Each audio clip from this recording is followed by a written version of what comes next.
kebajikan kita. Berbicara tentang kebajikan, mengapa kita harus berbuat baik? Tentu kita mau melakukan kebajikan karena ada alasan. Seseorang melakukan sesuatu kalau alasannya tepat, dia akan melakukannya dengan sungguh-sungguh. Begitu juga ibu bapak saudara-saudari di dalam melakukan kebajikan. Kalau ada alasan dan alasannya itu sesungguhnya luar biasa, tentu kita akan melakukannya dengan kesungguhan hati. Mengapa kita harus berbuat baik? Yang pertama ada alasannya, karena untuk mencegah keburukan terjadi di saat itu. Karena di saat kita berbuat baik, di momen itu, di waktu itu, di saat itu tidak ada keburukan. Karena satu momen hanya ada satu perbuatan. Kalau kita di momen itu berbuat baik, berarti di situ, di saat itu tidak ada keburukan, tidak ada kejahatan. Ya. Momen saat berbuat baik yang menandakan bahwa di saat itu pengotor batin kita tersingkir. Karena pengotor batin ini yang membuat seorang itu nggak bisa berbuat baik. Sebagai contoh, saat ini mau melakukan dana, sanggana. Seorang yang mau melakukan perbuatan baik berdana, dia telah menyingkirkan pengotor batin dalam bentuk kekikiran. Elit, medit, hilang, maka dia berdana. Kalau saat ini batinnya penuh dengan kekikiran, mana bisa berdana. Ya. Jadi di momen saat seorang itu berbuat baik, momen saat seorang itu berdana, di saat itu pengotor batinnya dalam bentuk kemelekatan kepada harta bendanya, kekikirannya di momen itu tidak ada. Ya. Ini alasan pertama mengapa kita harus berbuat baik, untuk mencegah keburukan sekaligus untuk membuat si pengotor batin ini tidak berkembang. Mengapa kita tidak boleh berbuat buruk? Mengapa pengotor batin ini jangan sampai berkembang? Karena keburukan atau kejahatan pengotor batin ini pengkondisi makhluk-makhluk jatuh ke alam sengsara, ke alam rendah, ke alam derita. Jadi ketika seorang berbuat baik, di samping dia mencegah keburukan, sekaligus mencegah kelahiran di alam rendah, di alam sengsara. Ini alasan pertama mengapa kita harus berbuat baik, mencegah keburukan. Hal yang kedua, mengapa kita harus berbuat baik dan kenapa kebajikan ini harus kita ulang-ulang? Agar menjadi kebiasaan. Kebiasaan berbuat baik ini akan membentuk karakter kita, sifat kita, sifat yang baik. Sebagai contoh, kalau sekarang ini dilakukan berdana, berdana itu diulang, akan menjadi satu kebiasaan. Kebiasaan inilah yang membentuk sifat dermawan, jagat. Kedermawanan itu tidak bisa datang begitu tiba-tiba seorang dermawan. Dari hasil proses yang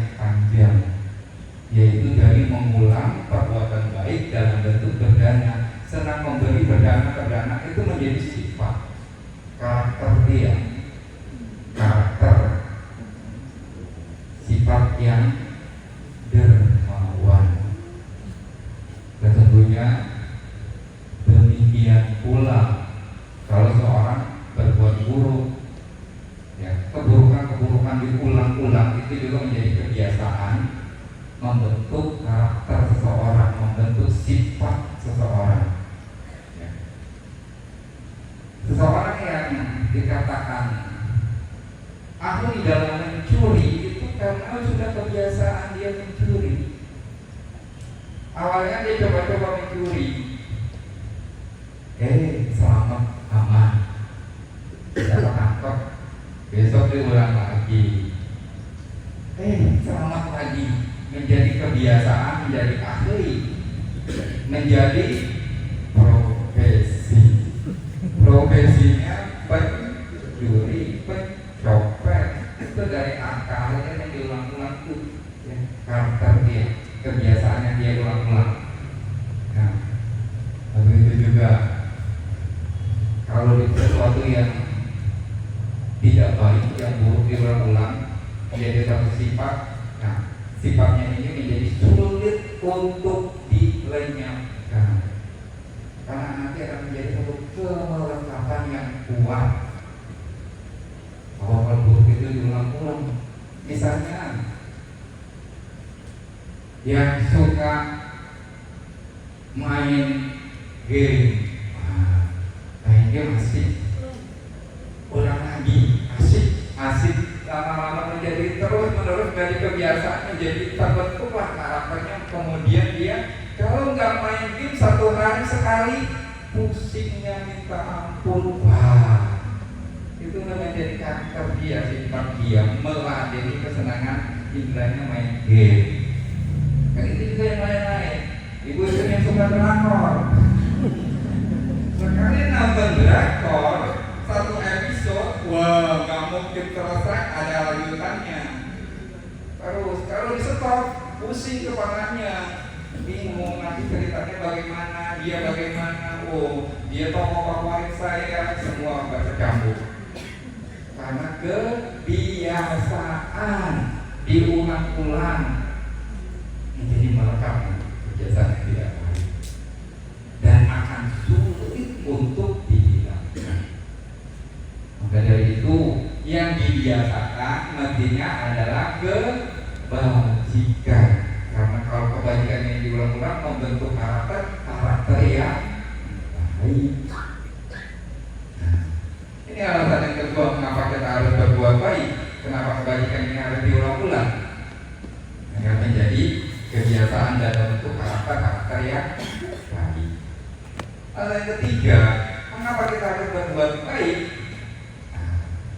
Agar harapan-harapan kita, keinginan-keinginan kita,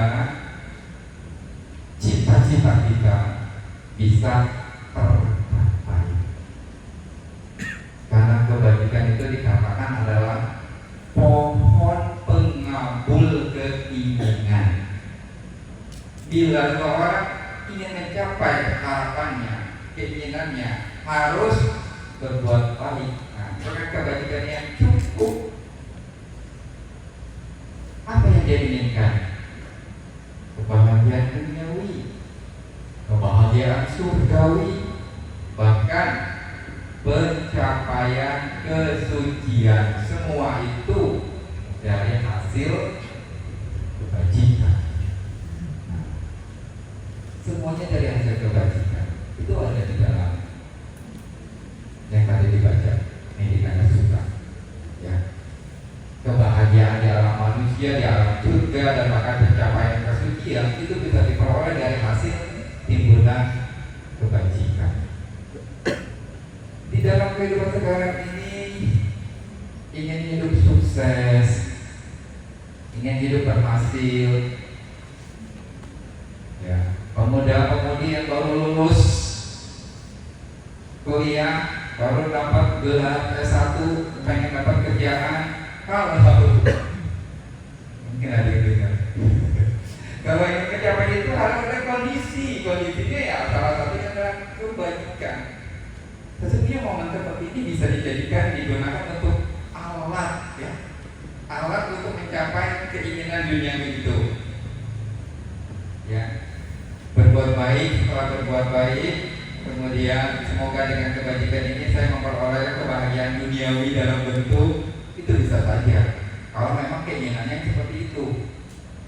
Jadi ada orang yang sakit ingin memperoleh kesehatan, kesembuhan, ya, kondisinya adalah dengan kebajikan juga. Semoga dengan kebajikan yang saya lakukan ini saya bisa sembuh dari penyakit. Kalau kebajikannya cukup, bisa terkondisi, tercapai apa yang diharapkan, apa yang diinginkan, kebahagiaan duniawi itu. Begitu juga kebahagiaan surgawi.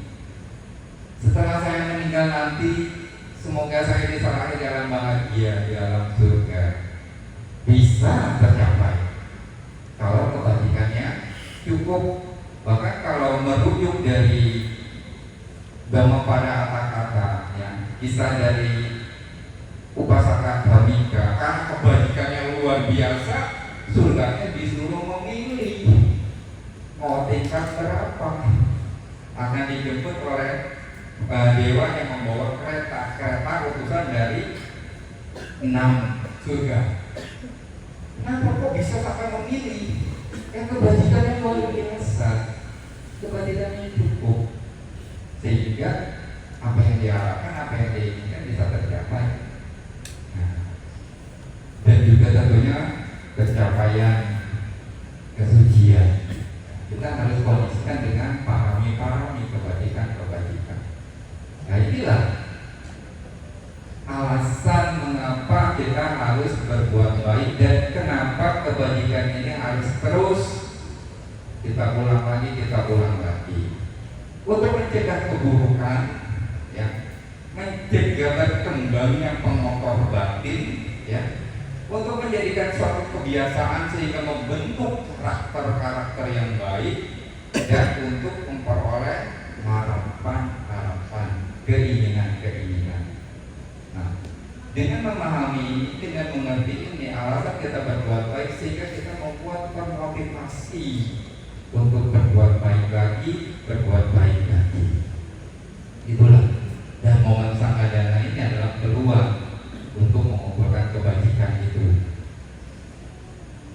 Ibu bapak saudara-saudari, yang selanjutnya saya ingin membahas satu sutta,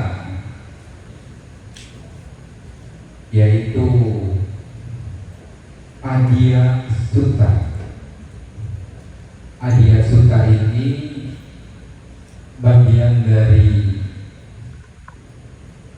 Anggutara Nikaya kelompok 5, ya. Adya Sutta ini adalah sutta tentang, ya, boleh dibilang secara terjemahan yang bisa kita pahami, yaitu cara menggunakan kekayaan, cara menggunakan harta benda kita. Adya Sutta disampaikan oleh Sang Buddha kepada hartawan Anatapindika di Wihara Jetavana saat hartawan Anatapindika ini berkunjung ke wihara. Nah, di momen itu Sang Buddha menyampaikan Adya Sutta kepada rumah tangga Anatapindika ini, yaitu bagaimana caranya seseorang itu memanfaatkan, menggunakan kekayaannya yang secara benar. Dijelaskan bahwa ketika seseorang sudah memperoleh harta bendanya dengan jalan yang benar, jalan yang baik, jalan yang sesuai dengan dhamma, artinya harta benda itu dikumpulkan dari hasil tidak melanggar dhamma. Setidaknya yang harus dipahami bahwa jangan sampai mengumpulkan harta benda itu, ya, hendaknya lah hindari perdagangan yang bertentangan dengan dhamma. Berdagang senjata, berdagang makhluk hidup, berdagang daging, berdagang obat-obatan terlarang, berdagang racun. 5 perdagangan ini hendaknya dihindari. ya, sehingga bisa memperoleh ya, kekayaan hasilnya sesuai dengan gama. Dan walaupun mungkin perdagangannya itu sesuai dengan gama, cara-caranya pun harus jangan sampai melanggar sila, jangan sampai melanggar kemoralan.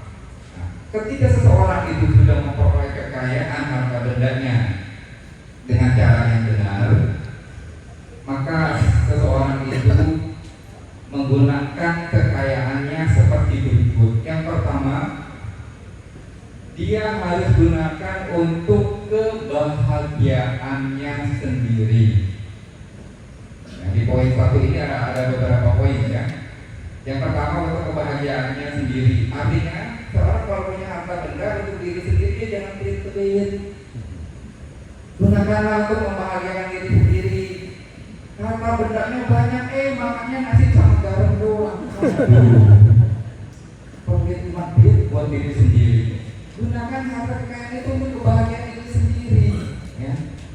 Harta bendanya banyak, hanya ditimbun, nggak tahunya bajunya udah bolong-bolong.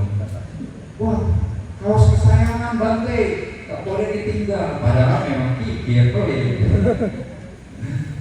Jadi gunakanlah harta kekayaan itu untuk membahagiakan diri sendiri. Kalau memang itu ada, tapi hendaknya kita harus pandai mengatur itu ya. Jangan boros juga, ya. Jangan boros, jangan pikir, ya. Harus pandai diatur agar diri kita bahagia menikmati kekayaan itu, ya. Jangan pelit. Akhirnya seperti ada istilah, ada ayam yang mati di gudang gabah, di gudang padi. Nah, tandanya dia punya kekayaan juga mau dia gunakan untuk kebahagiaan diri sendiri. Di samping untuk diri sendiri, kekayaan itu harus digunakan untuk kebahagiaan orang tua. Artinya punya kekayaan harus aku kepada orang tua, bantu orang tua, bahagiakan orang tua dengan kekayaan kita yang ada itu, ya. Nah, berhubung dengan membahagiakan orang tua, nggak usah iri-iri dengan saudaranya yang nggak peduli sama orang tua kita, yang penting kita. Oh, Bante, nah, di keluarga saya lagi yang bantu orang tua saya. Itu saudara saya masa bodoh.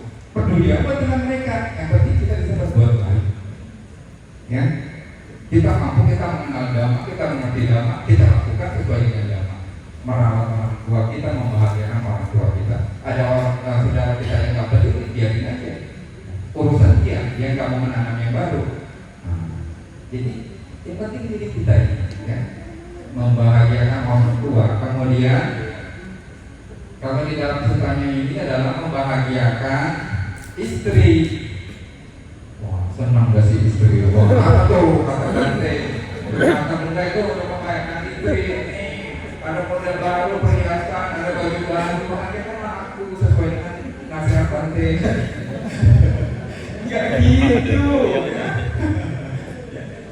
Kalau ini bisa dipertimbangkan sekarang, ya membahagiakan pasangan hidup, ya suami istri. Karena di zaman sekarang ini yang kerja bukan hanya suami, ya istri juga pada kerja. Ya udah sama-sama saling membahagiakan pasangan hidup. Nah, ya. Nah, kemudian membahagiakan anak-anaknya. Wah, anaknya senang. Ya, kita mengikuti kebutuhan hidup anak-anaknya agar anaknya bahagia. Dan juga ya di dalam poin yang pertama ini, dalam ini masih satu rincian, ya. Harta benda itu ya digunakan untuk kebahagiaan orang-orang yang membantu dia, ya ART atau ya karyawan-karyawan, bahagiakan mereka dengan harta benda yang ada. Nah, sesekali ditraktir, diajak makan, nah, tidak masalah membahagiakan orang yang telah membantu kita. Nah, ini poin yang pertama.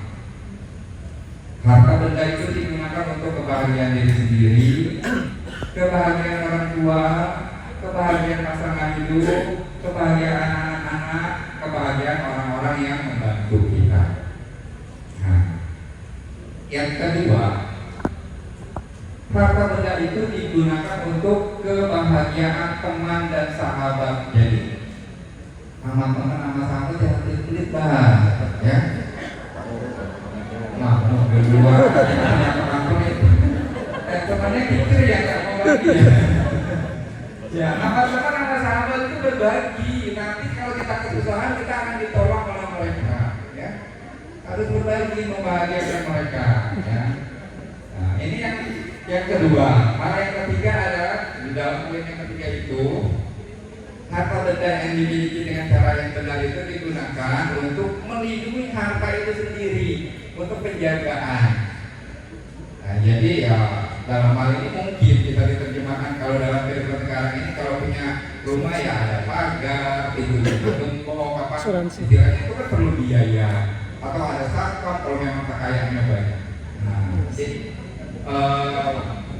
punya harta benda itu, nah, harus dilindungi, dicegah jangan sampai kebakar, kena hancur, dicuri orang dan segala macam. Harus dilindungi. Jadi untuk melindungi itu kan perlu biaya juga. Jadi harta benda yang ada untuk melindungi harta benda yang sudah ada itu. Kalau istilah yang sekarang ini bolehlah, tapi saya bukan promosi ini ya. Asuransi itu juga untuk menjaga ketika sakit nanti ada, ketika mobilnya rusak ada asuransi, ada apa-apa bahaya ada masuk situ. Tapi saya bukan promosi ya, saya bukan petugas asuransi.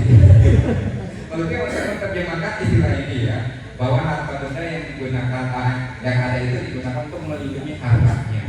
Nah, kemudian harta benda yang ada itu ya digunakan untuk pancabali, 5 pengorbanan.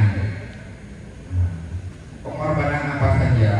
Nah, kalau di dalam susah dijelaskan, 5 pengorbanan adalah, pertama adalah pengorbanan kepada sanak saudara.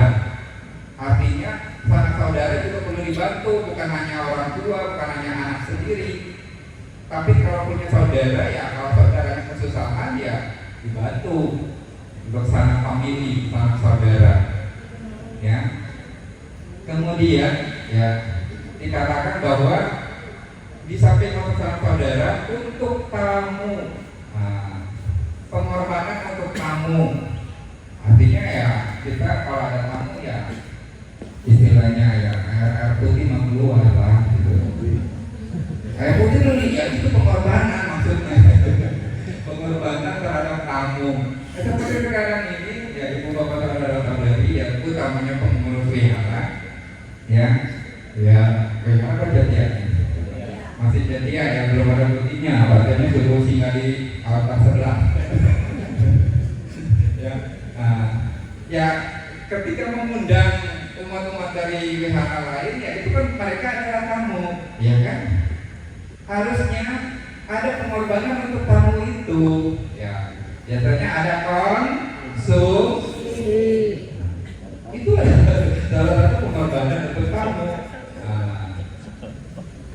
Jadi ya resiko kita mengundang orang ya kan, kalau dalamnya harus setidaknya ya, kalau nggak konsumsi ya air putih adalah ya. Kemudian juga ya ada disiapin tempat yang nyaman buat tamunya, ada tenda, ada segala macam.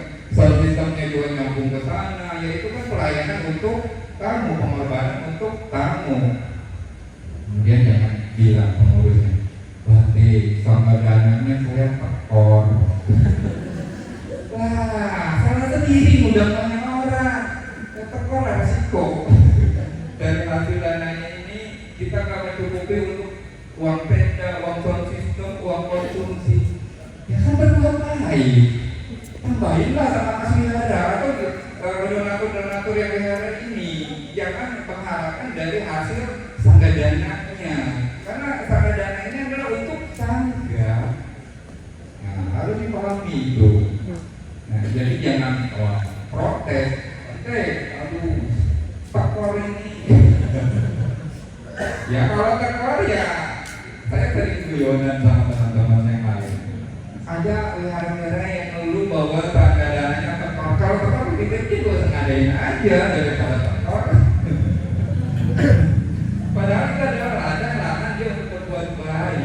Ya. Ini ada pengorbanan kepada tamu. Nah, kemudian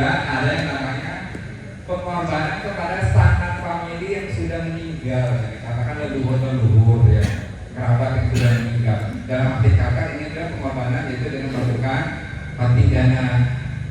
Nah, kemudian yang selanjutnya adalah pengorbanan kepada raja. Kalau diterjemahkan dalam kemerdekaan ini, pengorbanan dalam bentuk bayar.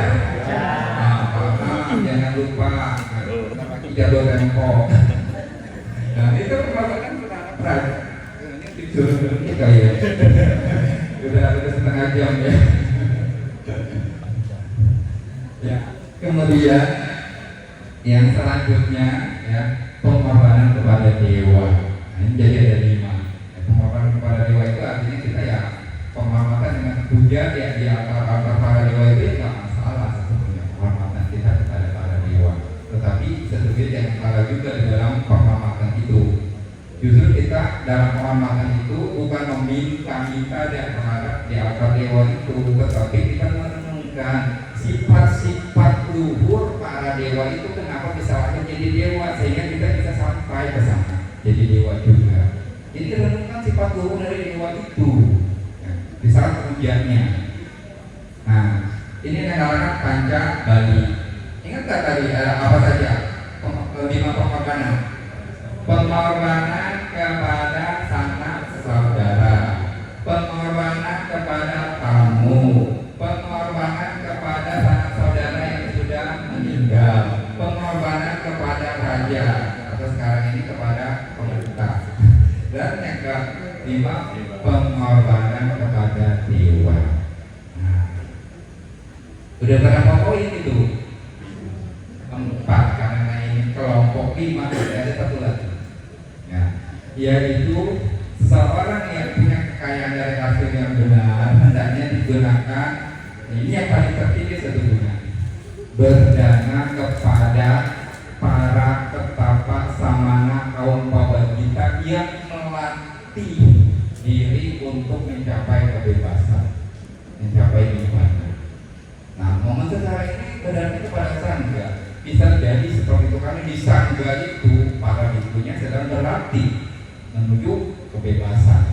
Ini dikatakan adalah pengorbanan atau pemanfaatan kekayaan yang tertinggi yang bisa mengkondisikan lahir di alam bahagia, di alam surga.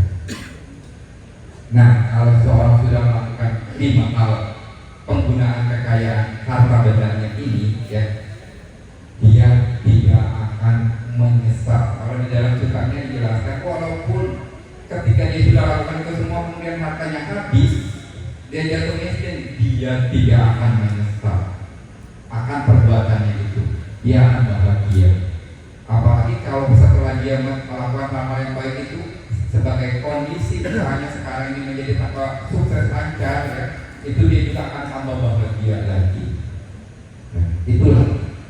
Maka dari itu sebagai pasang kopasingkan ini adalah pedoman cara menggunakan kekayaan harta bendanya yang sesuai dengan nama di dalam Adya Sutta. Ya, semoga uraian ini bisa dipahami, semoga bermanfaat. Di akhir kata semoga ibu bapak saudara saudari selanjutnya bisa menambah kebajikannya dengan